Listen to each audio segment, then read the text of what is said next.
One of Britain's greatest actors was arrested in 1953 and somehow survived a scandal that could have destroyed his career. The creator of Coronation Street secretly shaped British television while hiding a truth he couldn't reveal. A carry-on comedy legend lived a decades-long hidden relationship.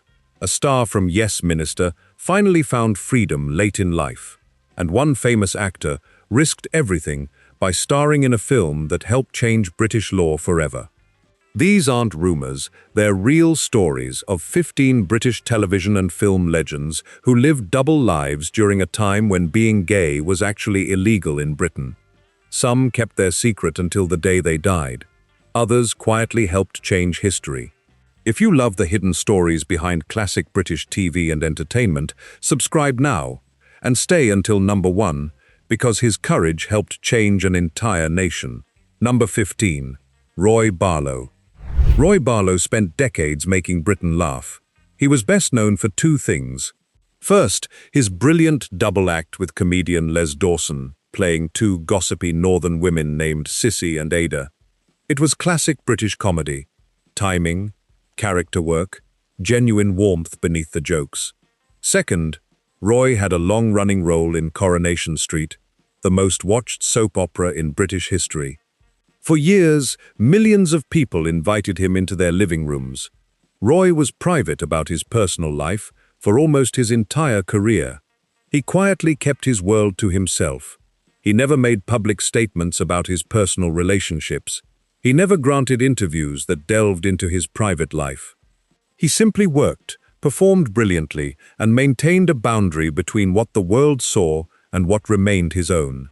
He passed away in 2017 and is remembered as a true comedy legend. His contributions to British entertainment, the laughter he generated, the characters he created, remain entirely intact. What he chose to keep private remained private, and he deserved that dignity. Number 14. Eric Portman. Eric Portman was a major film and television star in the 1940s and 1950s. He appeared in serious dramas and was known for playing strong, complex characters. He was respected across the entire industry, not for one iconic role, but for the depth and range he brought to everything he did. Like many men of his generation, Eric kept his private life completely away from the public eye. The press never found out. His colleagues knew, but the wider world did not. He had the kind of career where his talent spoke for itself, where audiences respected the performer without needing to know details of his personal life. He passed away in 1969 and remains one of the lesser-known names on this list, but he was a very significant star in his time. His films and television appearances show an actor of real skill and emotional depth. That remains his legacy. Number 13. Anton Walbrook. Anton Walbrook was born in Austria but became a major figure in British cinema. He starred in one of the most celebrated British films of all time, The Red Shoes, released in 1948. That film is still considered a masterpiece. The choreography, the cinematography, the performances, everything is extraordinary.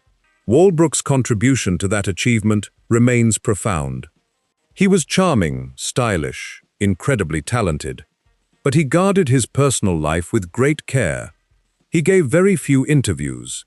He let his work do the talking. The public adored him, and the secret he carried stayed secret for a very long time. He passed away in 1967. What matters is not what he hid, but what he gave. Performances that still move audiences nearly 80 years later. Number 12. Harry Andrews. Harry Andrews was one of those actors you've definitely seen, even if you don't immediately know his name. He appeared in over 80 films and television productions. He often played military men, generals, authority figures, roles that required a powerful screen presence. What many people didn't know is that Harry shared his life with a fellow actor named Basil Moss.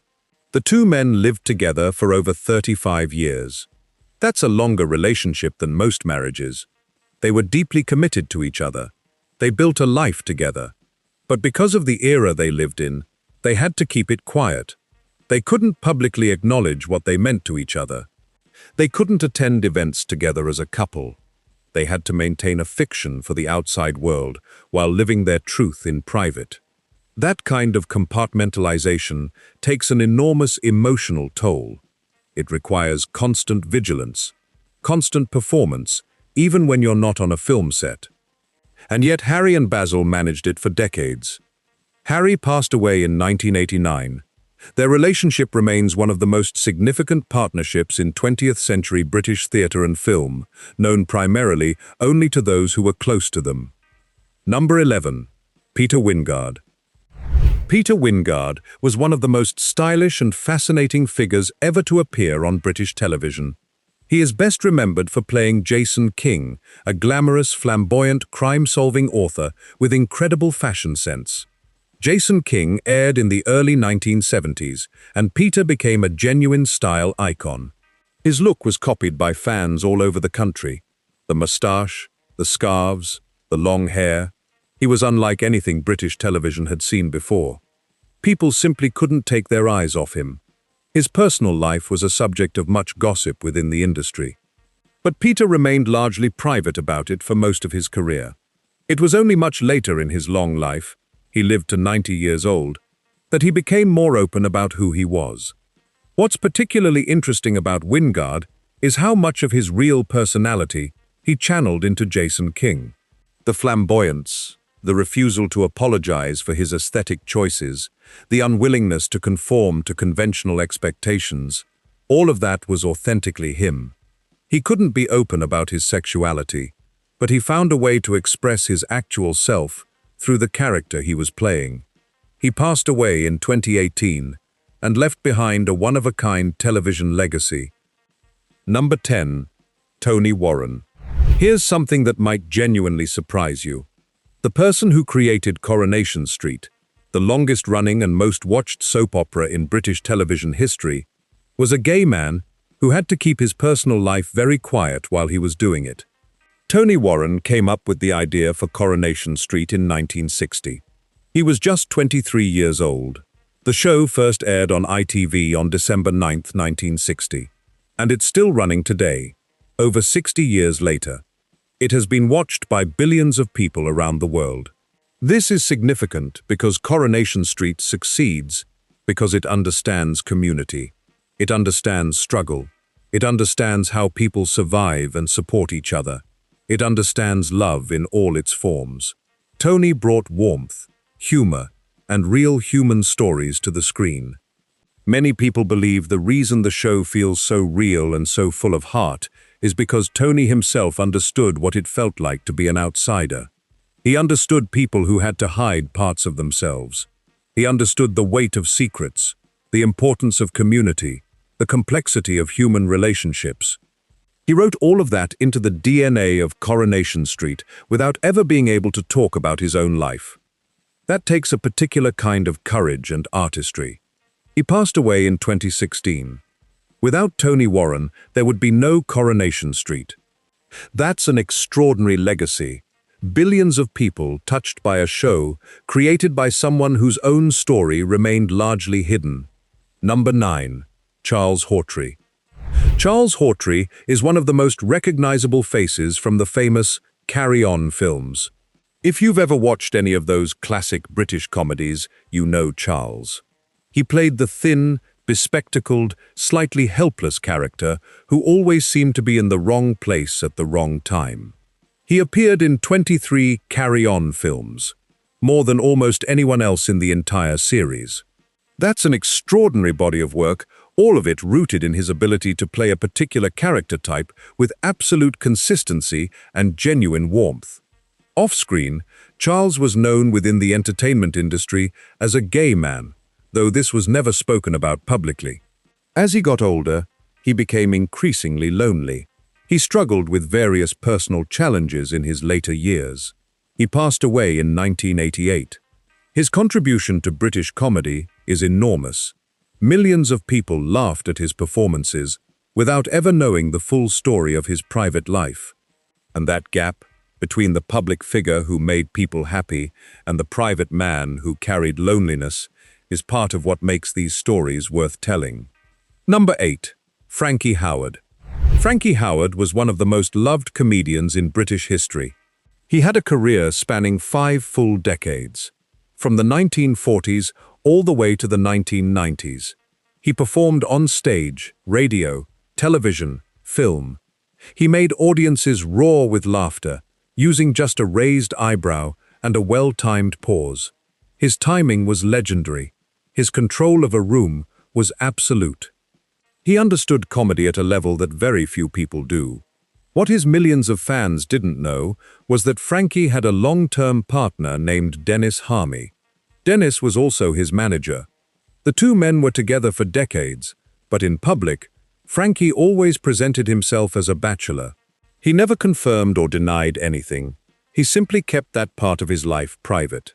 There's something quietly moving about this. Here was a man who devoted his entire life to making other people feel good, to giving them joy and laughter, while carrying a personal burden that he couldn't share with the world. He performed every night knowing that the thing that made him complete, his relationship with Dennis, couldn't be publicly acknowledged. Frankie passed away in 1992.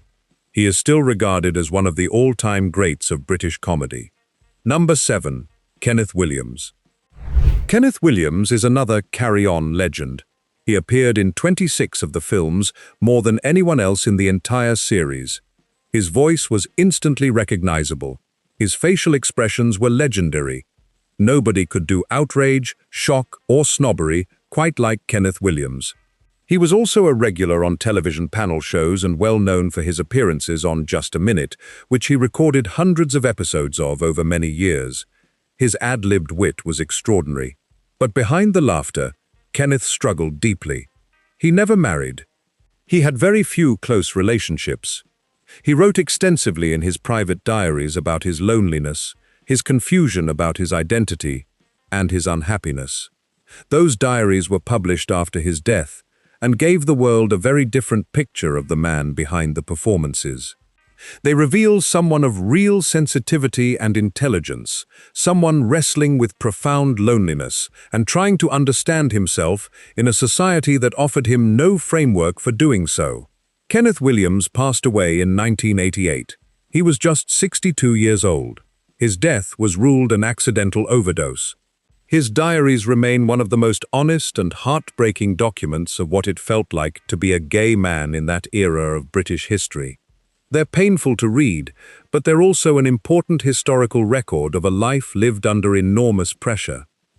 Number 6. Noel Coward. Noel Coward was a genuine British legend. He was a playwright, actor, director, performer, all at once.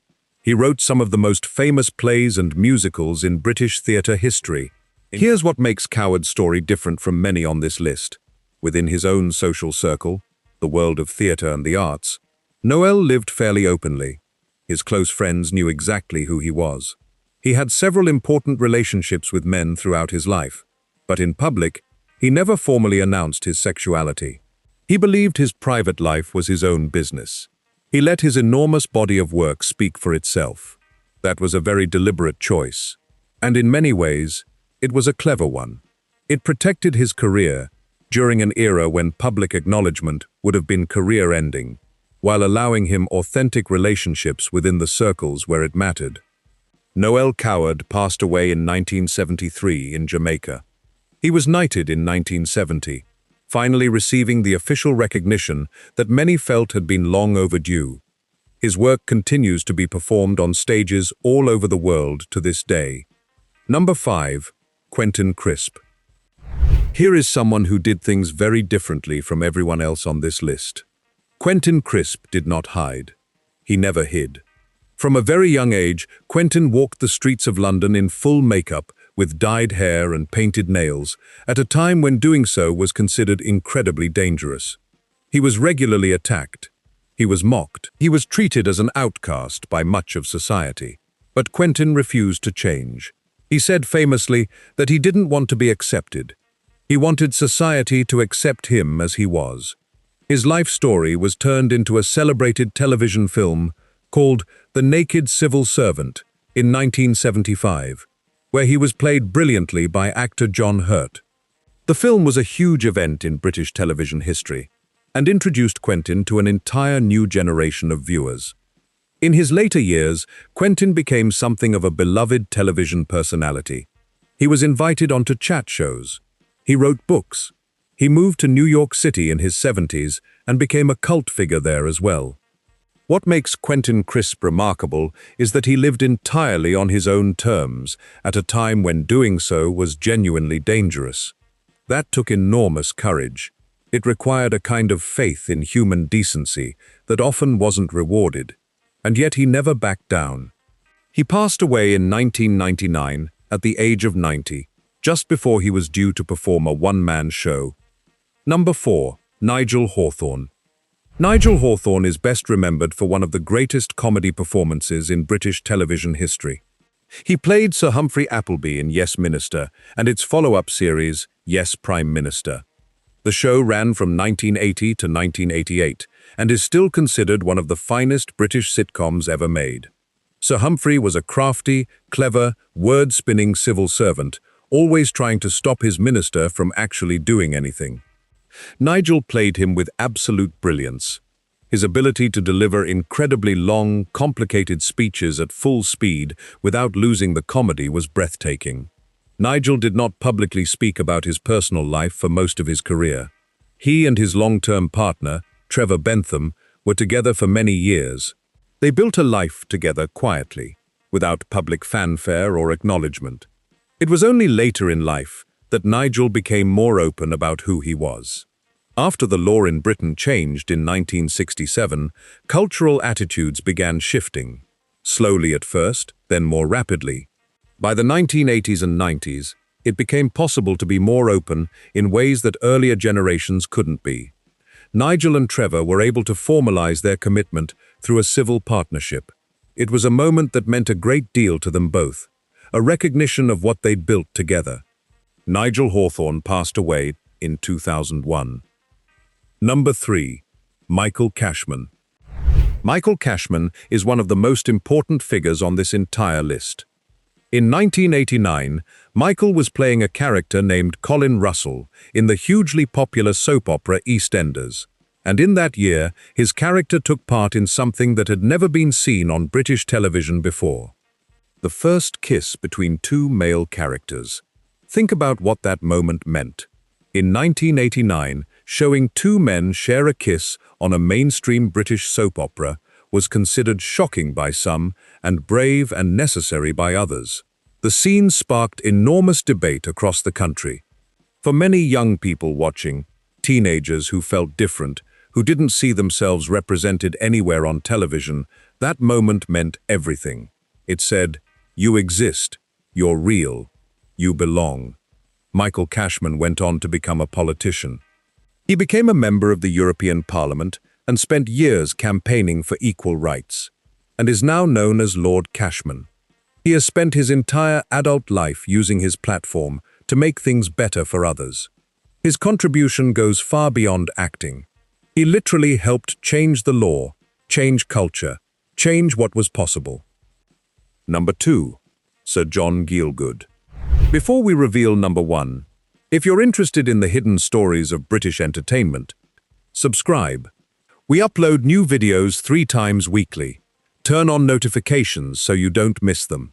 Sir John Gielgud was one of the most respected and celebrated actors of the entire 20th century. He was a towering figure of British theatre and cinema. He played Shakespeare. He played Chekhov. He appeared in films with the biggest Hollywood stars of his day. He won an Academy Award for his role in the 1981 film Arthur. He had a career spanning over 70 years. That is extraordinary by any measure. But in 1953, something happened that could have ended everything.